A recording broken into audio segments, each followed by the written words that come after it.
7월 15일 새벽 예배를 하나님께 드리겠습니다. 다 같이 기도하시겠습니다.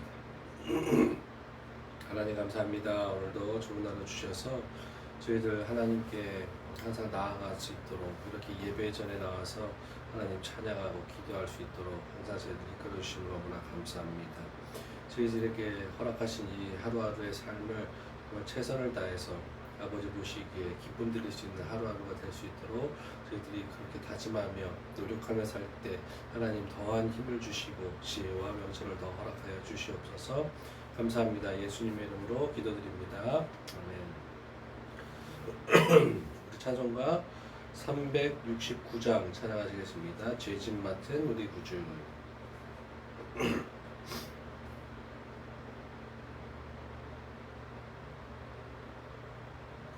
369장 찾아가시겠습니다.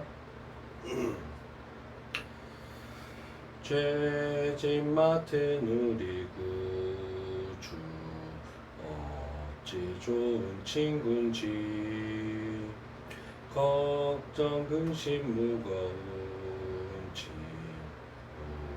우리 주께 맡기세. 주께 고함 없는 고로 복을 받지 못하네. 사람들이 어찌하여 아랠 줄을 모를까. 시험 걱정 모든 괴로움 없는 사람 누군가. 부질없이 낙심 말고 기도 드려 아뢰세. 이런 진실하신 친구 찾아볼 수 있을까. 우리 약함 아시오니 어찌 아니하릴까. 근심 걱정 무거운지 아니 진짜 누군가. 피난처는 우리 예수 주께 기도드리세. 세상 친구 멸시하고 너를 조롱하여도 예수 품에 안기어서 참된 위로 받겠네. 아멘. 오늘 나눌 하나님의 말씀은 히브리서 9장 23절부터 28절입니다. 다 찾겠습니다. 히브리서 9장 23절에서 28절입니다.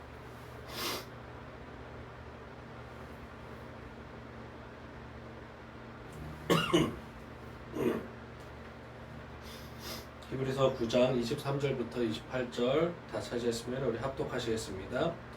그러므로 하늘에 있는 것들의 모형은 이런 것들로서 정결하게 할 필요가 있었으나 하늘에 있는 그것들은 이런 것들보다 더 좋은 제물로 할지니라.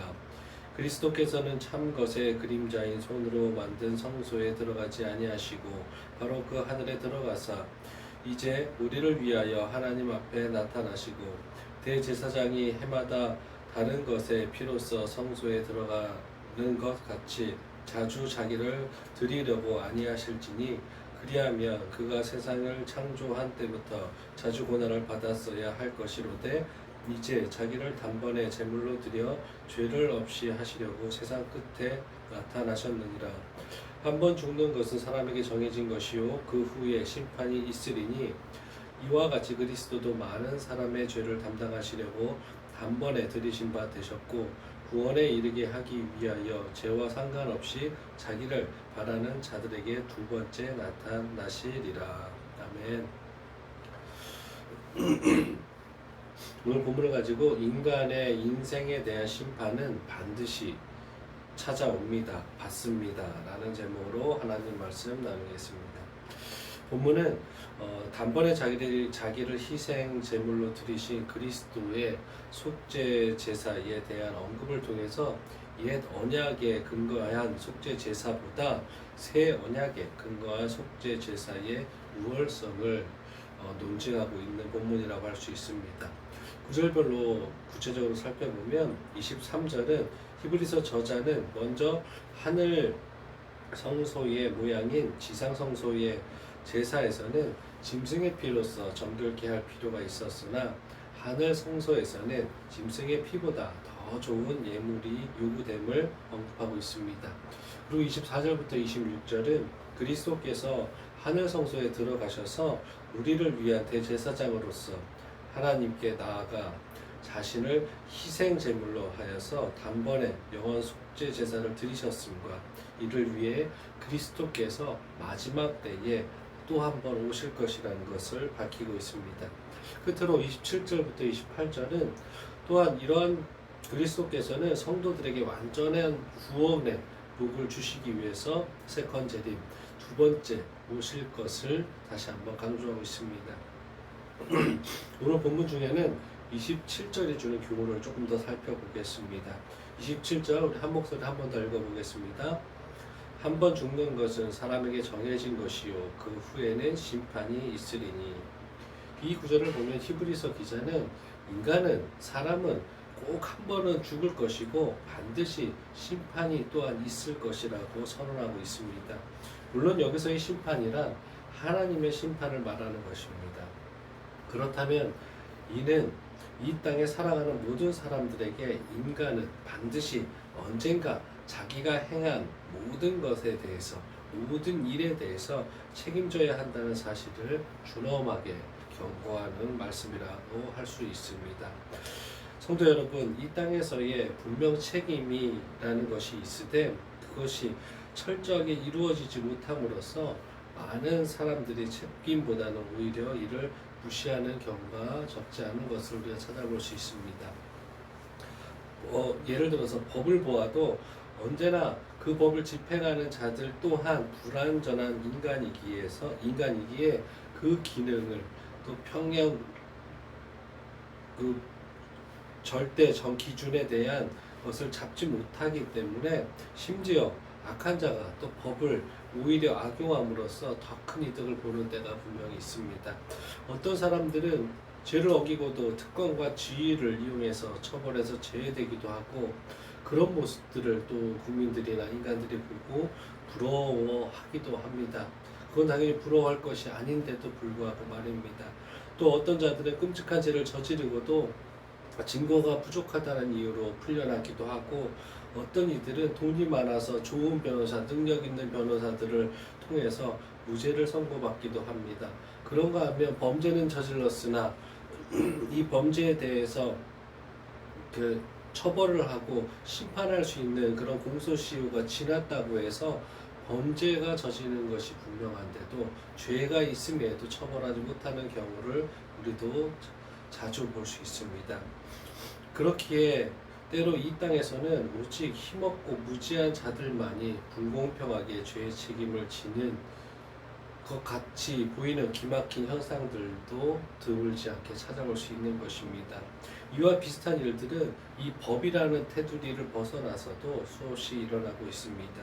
어떤 사람들은 사회적으로 좋은 일을 하고도 아무런 보답이나 칭찬이나 사람들에게 존경받지 못하는가 반면 어떤 자들은 공예를 유발하고도 아무런 책임을 지지 않고 있습니다.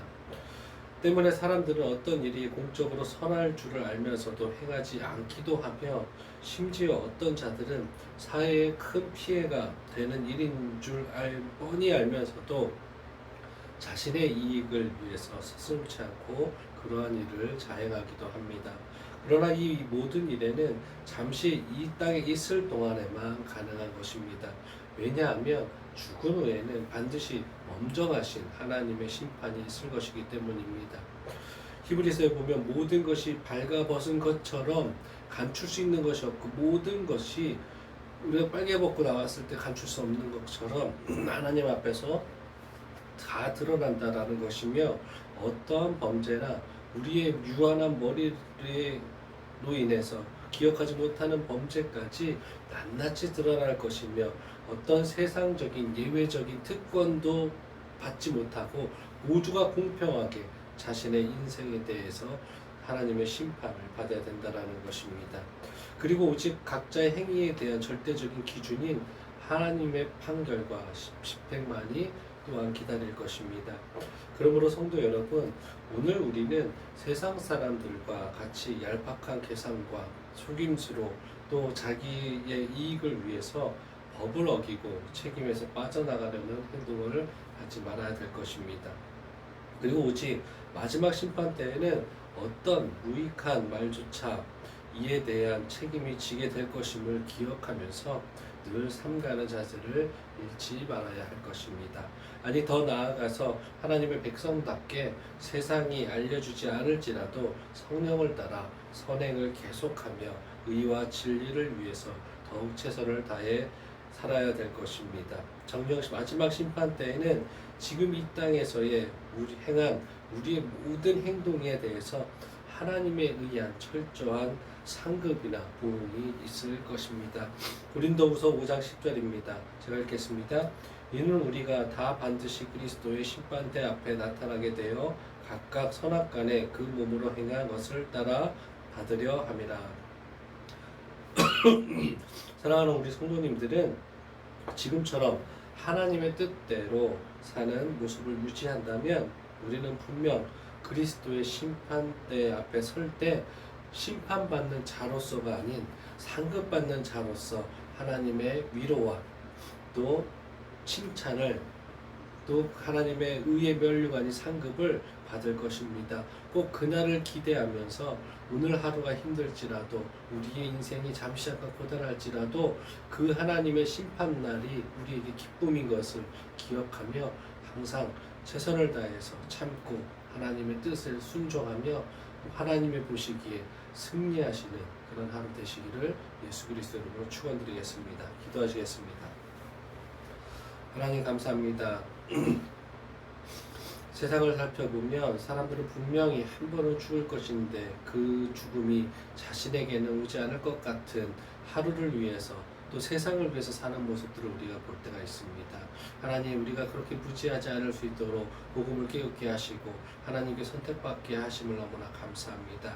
하나님, 우리가 그리스도인으로서 세상과 동일하게 사는 것이 아니라 언제 어디서나 하나님의 뜻을 붙잡고 하나님의 성령님의 인도하심을 하나님 아버지 순종하며 나아가는 세상과 틀린 삶을 사는 사람들 되게 하여 주시옵소서.